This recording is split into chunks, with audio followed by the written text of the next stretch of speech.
बिस्मिल्लाहिर्रहमानिर्रहीम। अस्सलाम वालेकुम नाज़रीन, मैं हूं अमशरी आरिफ अमीन भट्टी। इलेक्शन से फरार का रास्ता अपनाती हुई पीडीएम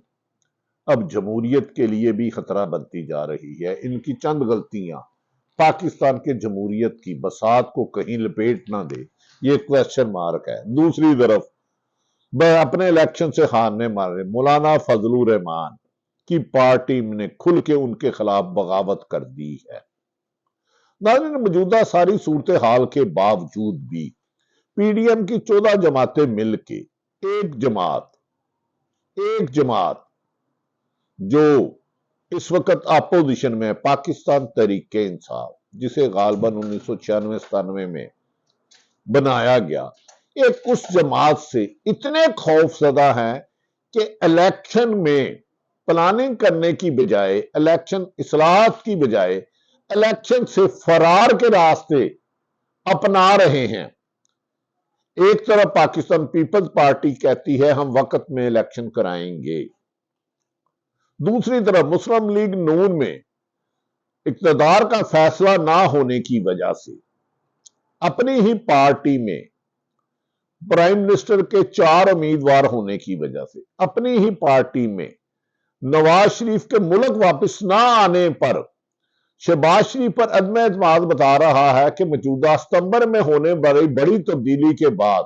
नवाज शरीफ आकर इस मुल्क में इलेक्शन में हिस्सा लेने की कोशिश करेंगे, लेकिन उससे पहले ही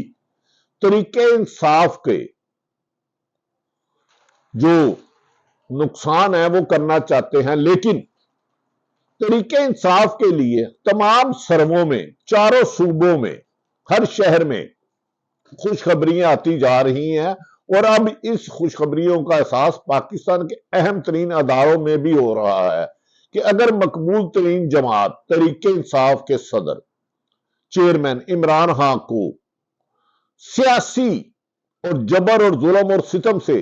मंजर से पीछे करने की कोशिश की गई तो मुल्क में मजीद सियासी इंतशार होगा और मौजूदा पीडीएम की नाकस कारकर्दगी, आपस में एक दूसरे पर इल्जामात की बारिश, इलेक्शन से पहले सिलेक्शन के लिए बंदर बांट तरीके इंसाफ की खुशकिस्मती बनती जा रही है। यह भी कहा जा रहा है कि अब कुछ लोग ये सोचने पर मजबूर हो गए हैं कि सरकारी अदारों को सियासत से अलग रहना चाहिए। ताहम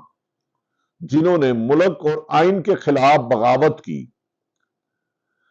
हसास तनसीबात पर हमला किया, उनके खिलाफ यकीनन कार्रवाई होनी चाहिए।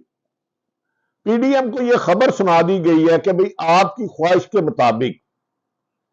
इतनी बड़ी मकबूल जमात को इलेक्शन में हराना मुमकिन नहीं रहा, आप अपनी सियासी साख खो चुके हैं। आपके गलत फैसले, अपने मुकदमात का खत्म कराना, इमरान खान को दोबारा तरीके इंसाफ को दोबारा हीरो बना दिया गया है और अब वो पोजीशन हो चुकी है कि अप्रैल 2022 से बहुत ज्यादा इमरान खान मकबूलियत में, और यहां तक के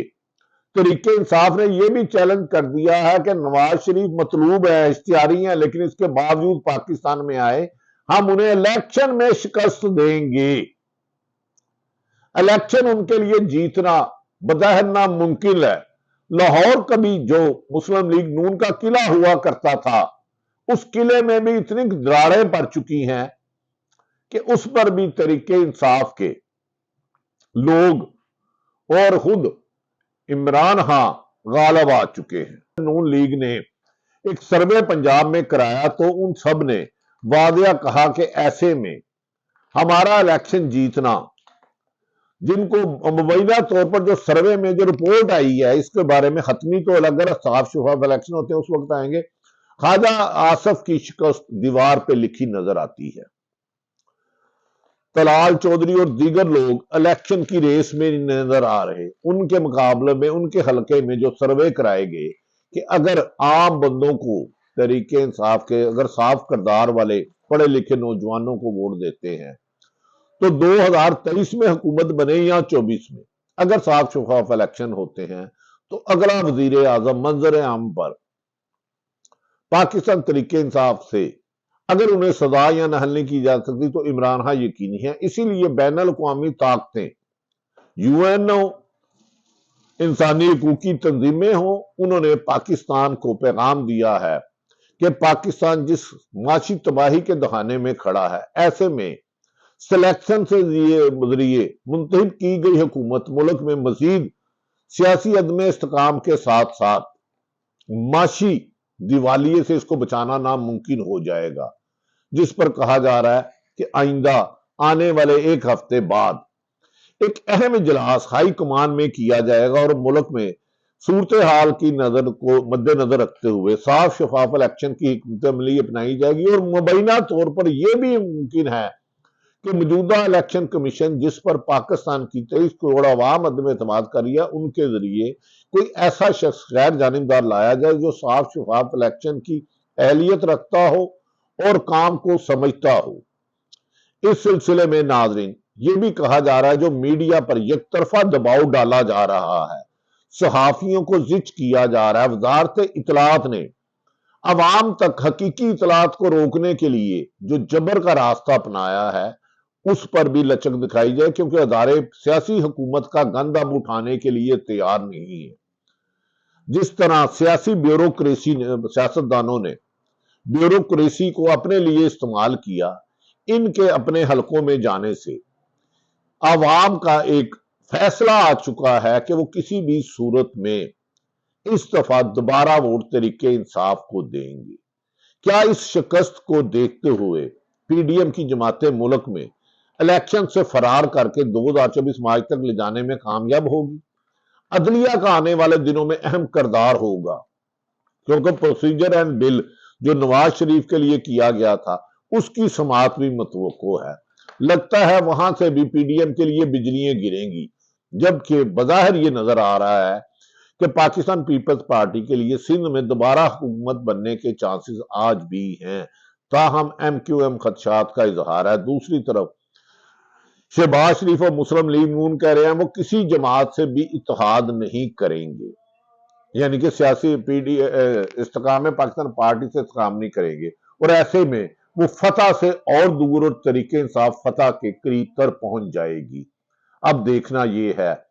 کہ پیپلز پارٹی کے کہنے پہ اکتوبر میں الیکشن ہوتے ہیں یا مسلم لیگ نون ضد کر کے اس الیکشن کو غیر آئینی طریقے سے نگران حکومت لا کر اگلے سال 2024 مارچ میں جاتی ہے، جبکہ آئین کے مطابق اگر اسمبلییں 3 دن پہلے تحلیل کر دی جاتی ہے وفاقی حکومت تو 90 دن میں الیکشن، اور مدت پوری کرنے کے بعد 13 اگست کو اگر یہ اسمبلیاں جاتی ہیں تو وہ 2 ماہ کے اندر الیکشن کرانے ہوں گے۔ ہر دو صورتوں میں پی ڈی ایم کے لیے آگے بھی کھائی پیچھے بھی کھائی، ہر طرف طریقے انصاف بظاہر نظر آئی۔ اب فیصلہ عوام نے کرنا ہے کہ انہوں نے اپنے حقوق کو پامال نہیں ہونے دینا۔ بظاہر کچھ طاقتور حلقے عمران خان سے رابطے میں ہیں، اس کے نتائج کیا نکلتے ہیں؟ کیا پی ڈی ایم کی ضد انا ملک کی جمہوریت کے لیے نقصان دہ ہے؟ آنے والے دن اہم ہوں گے، انتظار کرتے رہیں۔ اللہ تعالیٰ پاکستان میں جمہوریت کا بول بالا ہو اور انصاف کی پامالی ہو، قانون اور آئین کی حکمرانی ہو، عدالتوں کا احترام کیا جائے، اور عوام کی رائے کے ذریعے آنے والا ہے وزیر اعظم ہی ملک کو اس کرائسس سے نکالا سکتا ہے۔ عوامی رائے کے مطابق ان کا وزیر اعظم اکثریتی رائے کے مطابق بظاہر عمران خان نظر آ رہا ہے، تاہم دیکھنا یہ ہے کہ پاکستان میں ادارے آئین کی حکمرانی یا پی ڈی ایم کے آگے سرنڈر کرتے ہیں، آئین جیتتا ہے یا پی ڈی ایم کی انتقام کی؟ جو بھی جیتے اللہ تعالیٰ پاکستان کے لیے بہتر ہو۔ پاکستان زندہ باد۔